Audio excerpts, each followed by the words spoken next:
Pour rappel, je vais être millionnaire pour 2032 et je documente à travers cette série toute mon aventure pour l'atteinte de cet objectif et les 2 derniers mois ont été riches en émotions. En résumé, on est à 443 semaines de la deadline et on est à malheureusement seulement 0,28% de l'objectif. Mais c'est tout à fait normal parce qu'on est encore dans la phase construction des piliers et des fondations. Et comme tu le sais, pour atteindre cet objectif, on va notamment se servir de différents leviers. Mon business actuel que je vais te parler juste après, la bourse, l'immobilier qui arrivera dans un temps futur, mais donc actuellement le livret pour préparer justement ce futur investissement. Pour commencer avec le business, comme tu le sais, je me concentre à l'heure actuelle sur YouTube et justement février a signé un tournant majeur et une grande remise en question. Je vais directement te montrer les statistiques et t'expliquer à quel point en fait on a eu une belle baisse en fait au niveau des vues mais également des abonnés. Premièrement, on peut voir juste ici à partir de décembre on a réellement régressé, ce qui m'a montré qu'il fallait changer quelque chose et surtout au niveau des abonnés, on avait fait un plus haut historique, je sais pas si tu t'en rappelles, en octobre 2023 en nombre d'abonnés. Là par contre on a bien géré la chose, on a plus 298, donc on est à 2 abonnés d'avoir réussi le challenge. Sur Social Blade on me dit 300 abonnés, donc on peut dire que là-dessus le défi est réussi. C'est donc le meilleur mois que j'ai fait en termes d'abonnés et malheureusement depuis c'est un petit peu assez flat. En novembre on avait fait 80 abonnés avec une très belle progression en décembre avec 240 et puis comme les vues ça a baissé et on peut le retrouver également sur le tableau le million où on voit qu'en février j'ai eu beaucoup d'endroits où il y a eu de très belles baisses comme les vues, on a perdu 8,8% par rapport à janvier, le watch time on a perdu 5,6% de minutes regardées par vidéo, le click-through rate a bien augmenté, par contre malheureusement l'impression a également largement baissé où on a connu moins 28,6% et encore une fois l'impression, beaucoup de choses vont jouer là-dessus, la pertinence du sujet, est-ce que la vidéo va bien être mise en avant, mais encore est-ce que du coup on sort assez de vidéos pour avoir beaucoup de vidéos qui vont être mises en avant. Mais donc évidemment ce tableau m'a fait prendre en compte qu'il y avait certainement beaucoup de choses à changer dans le tunnel et dans la façon de faire les choses et justement c'est ce que je vais t'expliquer dès maintenant. Après pas mal d'échecs et notamment ces mauvais résultats que j'ai eu juste avant le mois de février, j'étais forcément obligé de revoir et de remettre en place mes process et les vidéos à plat pour repartir sur des bonnes bases. L'objectif donc pour le mois de février, ça a été notamment d'essayer de trouver un sujet qui marche, en tout cas un format de vidéo qui me correspondait mieux déjà et notamment aussi des process qui me permettaient d'augmenter ma capacité de production parce qu'évidemment si tu fais 500 vues par vidéo, et bien si tu en produis 2 au lieu de 1 par semaine, tu passes de 500 vues à 1000 vues par semaine et donc forcément plus de personnes qui te découvrent. Et il faut savoir que YouTube c'est exactement comme la bourse au niveau des intérêts composés puisque en fait chaque fois que tu as des nouveaux abonnés, c'est potentiellement des nouvelles personnes qui verront ta tête sur leur écran d'accueil de YouTube quand ils se connecteront et donc une audience potentielle plus importante à chaque vidéo qui sort. Et c'est justement sur cette exponentielle là que je compte par la suite puisqu'évidemment au plus tu arrives à fidéliser une audience, au plus elle reviendra revoir tes vidéos et au plus YouTube la mettra en avant sur de nouveaux publics et donc au fur et à mesure ton audience grandit et à l'image des intérêts composés en bourse, j'essaye d'avoir la même chose sur YouTube. Et le process que j'ai revu en février, il concernait notamment ma manière de fonctionner au niveau à la fois de la rédaction des vidéos pour essayer de trouver un nouveau style, mais surtout aussi de comment est-ce que je programme mes journées de travail parce qu'évidemment c'est ça qui va faire la majorité des résultats et qui va me permettre justement d'anticiper en fait les périodes de creux. Je te l'avais déjà expliqué lors des derniers Le Million, c'était un petit peu le dilemme que j'avais sur comment gérer à la fois la vie perso et la vie pro et continuer de maintenir un beau rythme de production. J'ai un nouveau challenge qui s'offre à moi pour le mois de janvier. Comme tu le sais, je suis en couple depuis quelques mois et évidemment, ça bouleverse pas mal de choses à la fois sur mon patrimoine, mais également sur ma gestion du temps puisqu'en fait, ma copine n'habite pas du tout près de chez moi, elle a plusieurs heures de train et donc évidemment, ça demande toute une organisation sachant qu'on se voit à peu près toutes les 2-3 semaines. Et bien, j'ai justement trouvé en fait, en prenant de l'avance sur les vidéos, c'est l'une des meilleures choses que je peux faire et maintenant, je peux même partir en vacances sans que tu t'en rendes compte car il y a toujours de nouvelles vidéos. Tu vas le voir en juin, je vais partir en Corée et normalement, si tout est bon pour moi, eh bien, le business continuera de tourner malgré cela. Et dès que j'ai mis en place ce nouveau process, mais que surtout j'ai réadapté mes vidéos pour trouver ma propre patte, tu l'auras certainement vu dans les dernières vidéos, j'essaye maintenant à chaque fois de trouver un angle différenciant, d'aborder la chose d'une nouvelle manière afin de non seulement avoir une vidéo qui est fraîche, pas quelque chose que tu as déjà vu quelque part ailleurs, mais surtout en fait d'apporter un nouveau point de vue qui pourrait t'amener dans une nouvelle réflexion sur tes investissements ou sur ton patrimoine. Et bien grâce à cela, j'ai pu avoir plus de vidéos produites, mais surtout des vidéos à plus de 1000 vues de manière régulière et stable. Même si le gros point noir de février est resté du fait que je n'ai pas pu lancer de live et surtout que je n'avais pas encore avoir de réelles stratégies sur ce domaine-là. Mais justement, en mars, on a réussi à résoudre une partie du problème. On est encore loin de la perfection, mais ça commence déjà à s'améliorer et on voit certains résultats importants. Donc maintenant, la question que je me pose, c'est comment est-ce que je peux passer au niveau supérieur en fait avec ma chaîne YouTube? Tu t'en doutes, l'objectif, ce n'est pas en fait de faire des vidéos toute ma vie et de vivre uniquement de la publicité YouTube Here in my garage, just bought this new Lamborghini. et des revenus Google AdSense. Ça va être évidemment de passer la vitesse supérieure et justement, on a enclenché cette étape-là dès le mois de mars. Premièrement, avec la reprise des lives, si tu ne sais pas pourquoi est-ce que les lives me tiennent tant à cœur, c'est non seulement une arme ultra puissante pour sortir un contenu supplémentaire par semaine de longue durée. Évidemment, ça me demande très peu de temps de préparation. Un live me demande en moyenne entre 1 à 3, 4 heures grand maximum de préparation entre la miniature, l'écriture, mais également du coup la promotion de ce live-là. Mais surtout, en fait, c'est quelque chose qui va me permettre de fidéliser une audience. Tu peux faire le test par toi-même. Je parie que tu feras beaucoup plus confiance et que tu suivras beaucoup plus régulièrement un YouTuber où tu as l'habitude de regarder un contenu de 20, 30, 50, 1 heure de contenu par jour, ou en tout cas par semaine, ou dès qu'il sort un contenu, plutôt qu'un TikToker qui va sortir un TikTok de temps en temps, car ça sera du format court, et de par nature, les êtres humains font beaucoup plus confiance et commencent à s'attacher à quelqu'un quand ils passent beaucoup de temps ensemble. Et même si je sais que c'est important pour l'engagement, que c'est important pour la création d'audience, malheureusement, je n'ai pas été assez régulier sur le mois de mars. J'ai quand même sorti pas mal de lives qui vont me permettre évidemment de créer du contenu supplémentaire et d'engager encore plus avec la communauté actuelle et celle qui me découvre. Mais le problème, tu t'en doutes, eh bien, c'est que j'ai pas été assez régulier et donc évidemment, ça s'en fait ressentir dans les stats, même si c'est un début et qu'on sait qu'on va s'améliorer par la suite. Au niveau des vidéos, pour passer la vitesse supérieure, j'ai dû me concentrer sur 3 choses. Le premier, le concept, le deuxième, la miniature et troisième, le titre de la vidéo. Pourquoi ces 3 choses? Eh bien, c'est très simple. Le concept est hyper important. Tu vas évidemment ne pas cliquer sur une vidéo, même si la miniature est exceptionnelle, que le titre hyper bien pensé. Si le sujet ne t'intéresse fondamentalement pas, tu ne vas pas cliquer. Eh bien, justement, j'ai dû remettre en question tous les sujets de toutes mes prochaines vidéos parce que je me rendais compte que je faisais des sujets soit trop bateaux, soit trop larges également, soit où je n'étais pas forcément assez en fait connu pour parler de ce type de sujet. Évidemment, malheureusement, on a un problème sur YouTube, c'est qu'une personne ou une vidéo qui a 100 000 vues sera beaucoup plus à même à me regarder si même le titre est comment devenir riche ou des choses comme ça. Alors évidemment, un petit YouTuber qui a moins de crédibilité aura une audience en fait très faible. Et d'ailleurs, je me suis un peu inspiré de Alex Hormozi, qui est un célèbre businessman YouTuber américain, qui expliquait en fait comment est-ce qu'il a fait décoller sa chaîne YouTube lors d'une conférence où il expliquait de ne pas faire des vidéos sur comment faire, mais expliquer comment j'ai fait dans la vidéo. Comme ça, non seulement ça ajoute de la crédibilité parce que tu expliques ton expérience, mais en plus de cela, ça te permet de ne pas forcément avoir ce syndrome de l'imposteur. Et donc, c'est justement ce que j'ai commencé à mettre en place en parlant d'histoires personnelles dans chacune de mes vidéos, en disant plutôt comment est-ce que je fais plutôt de comment faire ceci, ou simplement en partageant des expériences personnelles et aussi simplement mes connaissances que j'apprends sur le tas. Deuxièmement, le titre et la miniature, j'ai forcément un petit peu revu au fur et à mesure comment est-ce que en fait j'allais packager ces vidéos. C'est hyper important parce que si tu es de YouTube ou même si tu es un simple consommateur, toi-même tu sais que c'est le plus important. C'est simplement ce qui va attirer en fait l'audience et ce qui va me permettre en fait de faire cliquer la personne. J'ai beau avoir le plus beau concept au monde, et bien malheureusement si je n'arrive pas à faire cliquer la personne sur la vidéo, personne ne viendra la voir. C'est un petit peu comme avoir le remède contre le cancer dans la santé, mais que personne l'achète parce qu'en fait tu n'arrives juste pas à le marketer et donc à le vendre. Et enfin, troisième chose, j'ai dû revoir mon style de montage. Je me rends compte qu'un style dynamique où ça bouge de partout avec des zooms, des dézooms, des vidéos, etc.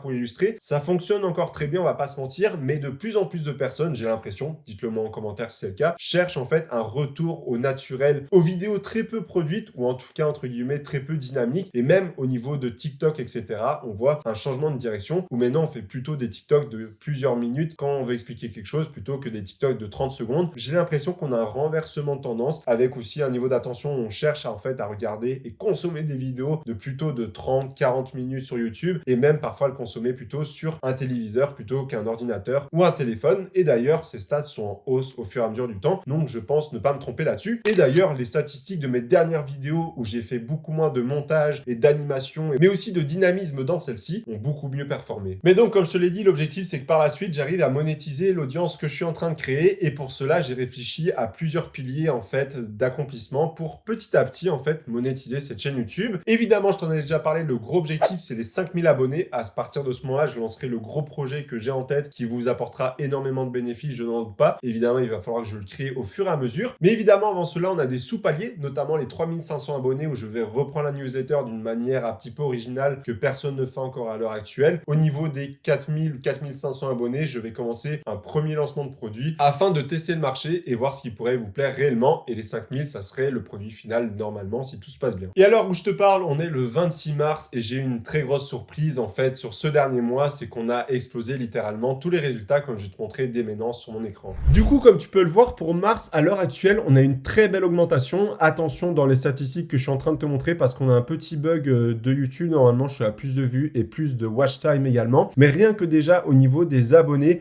on va voir qu'on a de meilleurs niveaux par rapport à février. On augmente de 69% par rapport à la même période. Donc là-dessus, on est largement au-dessus. Mais même au niveau des vues et du watch time, normalement, on devrait être bien plus supérieur au mois précédent. Sachant que sur le content, on a eu une énorme progression au niveau du click-through rate où on était, comme je te l'ai dit, aux alentours des 5%, 5% et quelques pour du coup février. Ici, on a 9,3%. C'est un record, j'ai jamais fait autant. Donc ça, c'est un très bon signe comme quoi je trouve certainement les bons sujets, les bonnes thématiques, mais notamment que je fais les bons titres et les bonnes miniatures. Donc, on va essayer de continuer sur la même lancée. Et même au niveau de la voyage view duration, elle a un petit peu augmenté, même si j'ai toujours pas repris des formats un peu plus longs d'une vingtaine de minutes qui forcément aident en fait à faire augmenter cette métrique-là, bien évidemment. Et tu l'auras peut-être vu juste avant, on a un mois historique au niveau des revenus en fait sur YouTube. Si je te montre en direct, à l'heure actuelle pour le mars, on est le 26 mars, je suis à 141 € et ici on prend en compte du 1er au 24 mars. Donc on devrait finir aux alentours, si je dis pas de bêtises, d'environ en fait 150, 160 € pour ce mois-ci et avec le plus gros record historique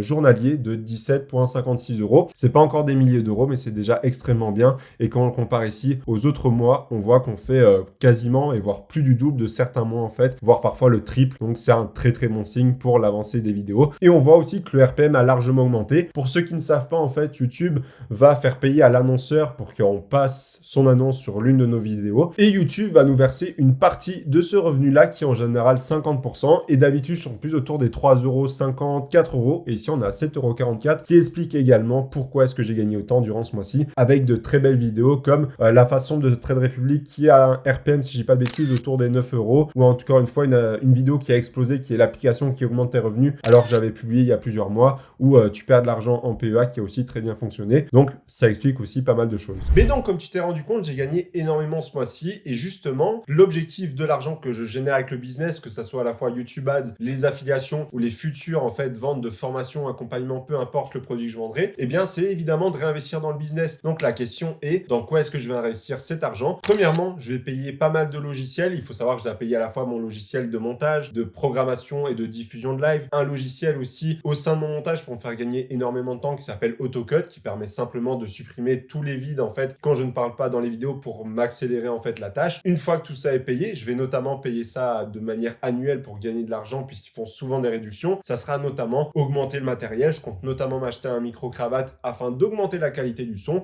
et par la suite, ça sera évidemment d'engager une équipe, un monteur, peut-être un rédacteur, etc. Ça sera à voir par le temps. Mais donc, on a vu la partie business, on va passer à la bourse, le deuxième actif le plus important à l'heure actuelle dans mon patrimoine. Si on prend le résumé du mois de mars, on est à l'heure actuelle à 1600 € d'investis en bourse avec un dividende brut pour mars de 6,73 €. Ma grande question pour ces 2 derniers mois ont été de comment est-ce que je vais pouvoir allier croissance et dividende et c'est justement tout le sujet de ma nouvelle stratégie. Il faut savoir que j'ai revu totalement ma stratégie et je suis parti sur une stratégie grosse dividende. C'est-à-dire qu'avant, j'aimais beaucoup avoir des entreprises qui à la fois avaient une belle croissance en bourse et qui versaient un rendement plutôt intéressant en dividende. Au-dessus des 2%, évidemment, je me limitais certainement à 4% de manière générale, ce qui m'a fait acheter quand même de belles actions, Home Depot, Avis ou autres. Mais maintenant, j'ai revu totalement ma stratégie en dividende. Je ne vais plus me concentrer en fait sur le rendement actuel, mais le rendement futur avec le yield on cost et plutôt partir sur des entreprises, certes, qui ne versent pas le rendement le plus attractif à l'heure actuelle, comme Visa ou Microsoft avec des rendements en dessous des 1%. Mais quand on se projette en fait sur 5-10 ans, les rendements peuvent largement dépasser des entreprises que j'ai déjà en portefeuille, puisque quand on prend en compte en fait l'achat auquel j'ai acheté l'action, le yield on cost à ce moment-là est beaucoup plus intéressant. Donc en février, j'ai fait quand même l'achat de Home Depot à hauteur de 112 €. J'ai remis un peu de l'argent sur une entreprise qui a déjà évolué de 10% depuis mon premier achat et surtout en fait, il faut prendre en compte que ça reste quand même dans les growth dividends selon moi. Ça a quand même une très belle croissance en dividendes depuis les 5 dernières années et surtout, c'est un très beau cours en bourse également. Mais pour mars, j'ai commencé à mettre en place ma stratégie avec l'achat de Visa, mais également de Microsoft. Attention, Microsoft, c'était simplement une affiliation Trade Republic et lorsque tu invites quelqu'un, soit il te donne directement de l'argent sur ton solde, soit ils vont te reverser à toi qui t'inscris via mon lien une action et moi également. Et cette fois-ci, il m'avait donné Microsoft. Et comme je comptais quand même l'ajouter à mon portefeuille par la suite, j'ai décidé de la garder et justement de la racheter en avril certainement. Donc on peut dire que j'ai officiellement commencé cette nouvelle stratégie qui va être basée autour en fait de la croissance, tout en basant sur un dividende qui va énormément évoluer avec le temps, donc des entreprises du style Microsoft, Broadcom, Visa, etc. Et cette nouvelle stratégie, elle vient aussi pour régler mon problème de performance. Alors certes, j'ai déjà une très belle performance depuis que j'ai repris la bourse en avril 2023. Il faut savoir que je suis à plus de 10% à l'heure actuelle où je vous parle, mais en fait, je sous-performe encore le SP500 et ça, il y a diverses raisons, mais comme je te l'ai dit, je ne misais pas assez sur les actions à croissance. C'est de très belles actions, on va pas se mentir, quand j'investis sur Wealthy Income, quand j'investis sur UPS, AbbVie, Home Depot, BlackRock, mais ce ne sont pas les top performeurs du SP500 qui sont plutôt Apple, Microsoft, Broadcom ou encore du coup Nvidia qui a littéralement explosé en 2023. Et comme je ne les possède pas, évidemment à l'heure actuelle, je sous-performe le SP500 puisque je ne bénéficie pas de leur croissance. Donc c'est pour ça notamment que j'ai décidé d'arrêter de me concentrer à tout prix sur le dividende, mais que maintenant je souhaite surtout gagner de l'argent à la fois avec mes plus-values potentielles, mais également du coup avec les dividendes que je vais me reverser chaque année et qui évidemment seront réinvestis pour faire grossir le portefeuille plus rapidement. Et pour finir, ma vision 2024, elle n'a pas réellement changé. On va toujours garder 10 actions maximum qui seront en portefeuille. J'en ai 8 à l'heure actuelle avec Visa et Microsoft qui viennent d'arriver et donc il restera 2 places disponibles. J'ai notamment quelques idées d'actions en tête, notamment United Health, également Accenture, Oracle ou encore Caterpillar par exemple. Et enfin, on va finir avec le livret. Petit rappel, lors de mon dernier Le Million, j'étais à 608 € en fait sur mon LEP à cause de différentes sorties d'argent, notamment pour mon voyage en Corée. Et en fin mars, je peux t'annoncer que je suis à l'heure actuelle à 1230 € et encore, mon argent va certainement augmenter d'ici demain parce que je vais pouvoir mettre 750 € sur ce compte-là. Je vais t'expliquer ça dès maintenant. Je te l'avais déjà partagé du coup dans l'un des précédents Le Million, mais février a été un mois catastrophique sur ce que j'ai pu épargner. Comme tu l'as vu, j'ai mis 112 € en bourse, donc ça n'a pas bougé. Puis j'avais mis 407 € sur mon LEP, malheureusement j'ai dû piocher de celui-ci 408 €. Et à savoir que j'avais mis la prime d'activité aussi, donc j'avais mis 175 € supplémentaires, mais je ne me suis retrouvé qu'à la fin du mois avec 286 € épargnés avec le LEP et la bourse, ce qui m'a fait remettre en question en fait